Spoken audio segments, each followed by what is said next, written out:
that for your own safety, do not interact with this person without a recording. There's no telling how much violence she caused, many people's lives she has ruined. Save yourself. Don't become her victim. This is not a joke. But I think what he's basically saying is she's getting in the way of my making money from the homeless. So, but then he's like, he basically, oh, he even said she's been drugging a homeless man with severe mental disabilities, taking sexual and financial advantage of him. Yeah. That's crazy. Stalking employees, soliciting police violence, soliciting racist violence. Yeah, trying to steal checks from the homeless, which I actually had to report him to the chief of police for refusing to let people get their social security checks. He would like hold them as collateral and like refuse to give them to them. So like the very things that I would report him for, he would accuse me of, right? Right. Yeah, and he called me disabled and homeless in quotation marks. The thing about posing as a lesbian to file bogus discrimination claims, in parentheses, also claims to have a male partner. It was like, well, brother, like, what are you saying? Is you're sitting there thinking about me having a lesbian affair so bad that you have to put it on a poster at your tax funded shelter, which is looking like homophobic bigotry that he doesn't understand a bisexual can have a partner of either gender. It's like, man, one of these guys, do you remember Bridget? Which one? Bridget is this lady down here. She has a baby with a guy named William, but William chased me down the street, trolling on me for this poster. And he'd be like, "You haven't sexually abused me. You haven't sexually abused me. When are you going to drug me and sexually abuse me?" Because it was almost like Ozark was being some weird kind of pimp where he put this collage of pictures he got off my YouTube channel. He even says that I've been like eating stolen food because the one time somebody gave me his lifeboat plate and I ate some of his hummus. And he's got a picture of me with hummus coming out of my mouth. It looks like I'm puking. And it's like, and then, I mean, to me, I was like the posing as a homeless advocate, fear mongering about Latinas being cartel agents. That's because some of this guy told me these guys who work there, they were cracking jokes about how they're giving all their lifeboat salaries to the cartel. But like, there are people that work for the cartel that are his friends. Like she's like a federally indicted person from like she was running for the Farfan, for the cartel Jalisco, who's like been on the Beacon Clubhouse board. But he said I was dehumanizing Palestinians. And I'm like, I never talk about that. Like, I never talk about that. And I'm like, is it because I have like a Hebrew letter on my email thing that you think that means I hate Palestinians? But that's illogical. And then dangerous fear mongering about the homeless and neurodivergent and letters to the government. Attempting, to collect donation. It was so stupid. So Samantha, remember Samantha and Eggroll? Samantha comes up and she's like, Ozark has this really weird poster about you with all these pictures up at both locations of the basement of the Methodist church and the basement of Lifeboat Shelter. And I was like, well, get me a copy if you can.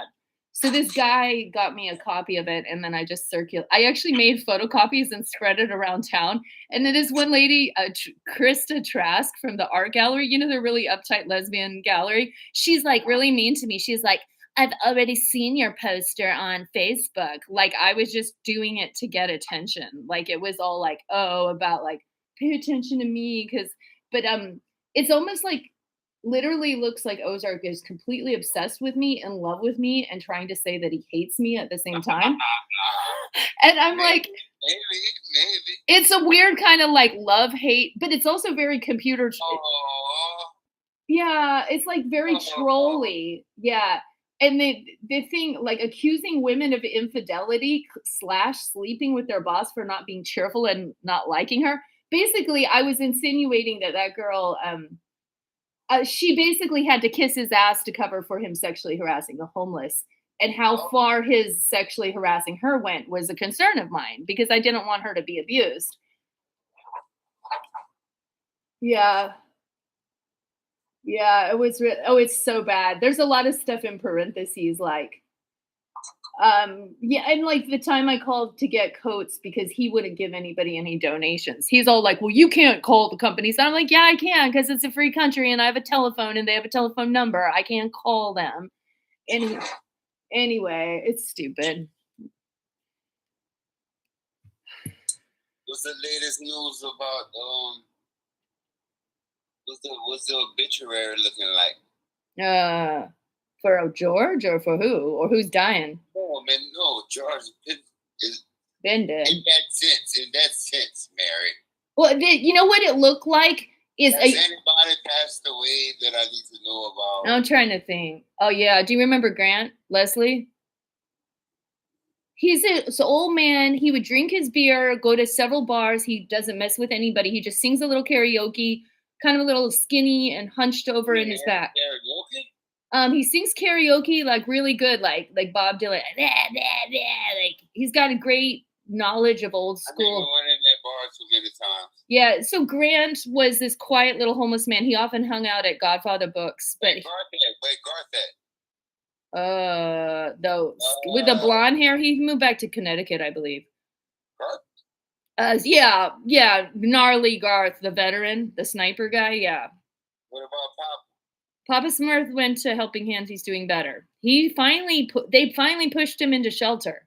They pushed hard enough that he just sat there all summer. But they were encamped by the Chevron station. How the fuck you got him in the shelter in the summer? Here's the thing. They were encamped by the Chevron station. The Chevron station and Wilcox Flagel put up noise control devices that sound like an alarm going like cheep, cheep, cheep, cheep, cheep, cheep, cheep, cheep, going 24 hours. I call Coin News. Coin News comes down and does an expose on it. This guy named John Riha, you would love him. He goes up on the channel, but he's dressed as like a transgender, like transvestite or whatever. He's all like denouncing the city, treating the homeless this way.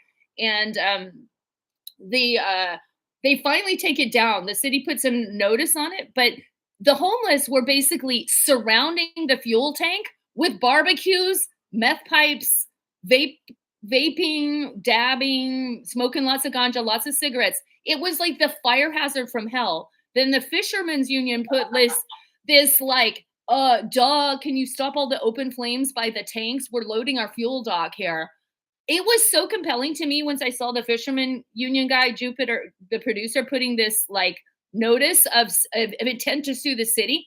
I went to city council and read his letter for him and then I sent it to the county and the city. He was like, oh my God, I wrote a letter so good that some rando is like reading my letter to the council, because it was like, if we had a loss of human life where a homeless person burned to death, where the fuel station ignited, where a semi ran over a homeless lady, it would be like a nightmare, and they needed to prevent it. So finally, they basically changed some municipal code and finally put something where they all basically moved out July 15th.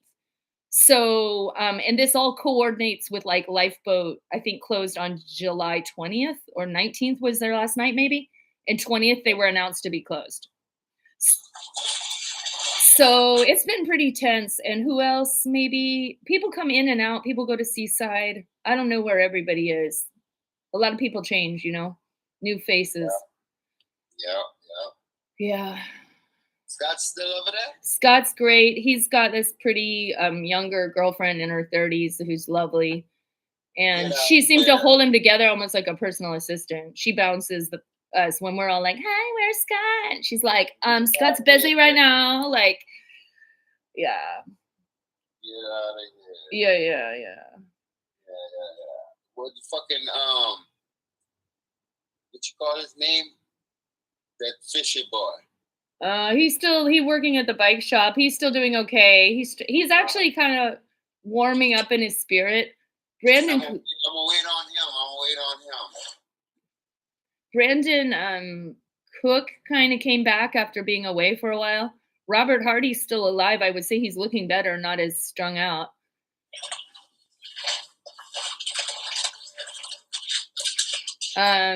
Bradley got out of jail. He served some time for trying to burn down Shayna's tent.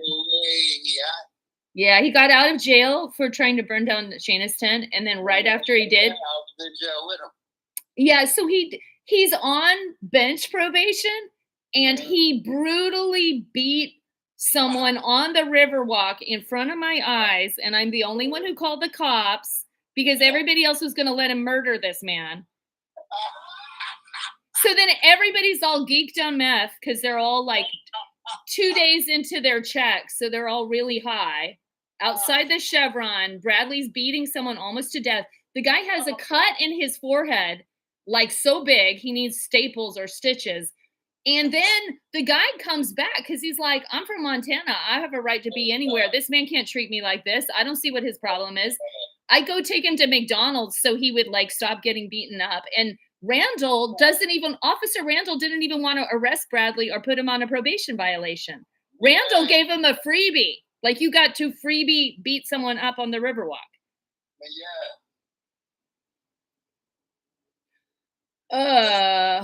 Yeah. And then when he comes back, like I got a couple of freebies. right? No, the police are so tired. They had a bunch of police quit, and now they have all these new like 25-year-old cops that are just getting trained. So yeah, it's like I don't like them. Mm. When I'm gonna have to come back, man. Nah, yeah, you know that card I always keep around though. Mm. Yeah, I keep his card around. Oh, which one? The nice one? CCA. Oh, Kenny Hansen. Yeah. He's literally very actively trying to get everybody housing. That is what he's actively doing. Yeah. When I love, hey, I'm trying to tell you, that's like, yeah. Fucking name. Yeah. And that's actually, Officer Kevin Barry quit being a cop and now works for CCA. He's doing similar stuff, like trying to help people in their housing. I don't know how he likes it, but he's trying to keep that shit young. Where they get them boys from then? So you should see this. The new lady cop. Well, there's actually 2 new lady cops. They're both beautiful, but the one who's like studied psychology or forensic something, she is so beautiful. These boys be begging to be arrested from this lady. She's like, oh no.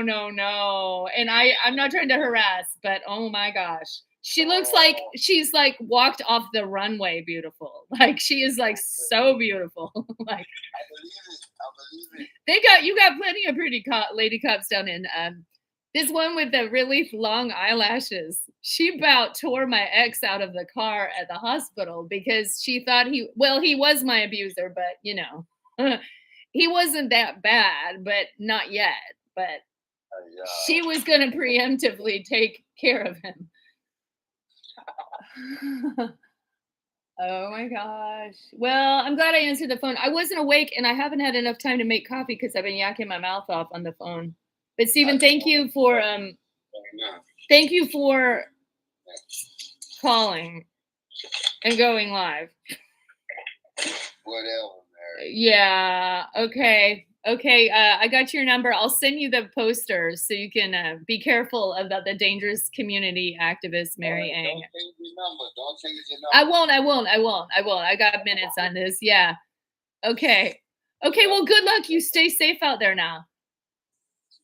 Don't be saying all that. I'm always safe. You're a Capricorn. You can handle anything. Who said that? Okay. I mean, like, I would not mess with a Capricorn. No.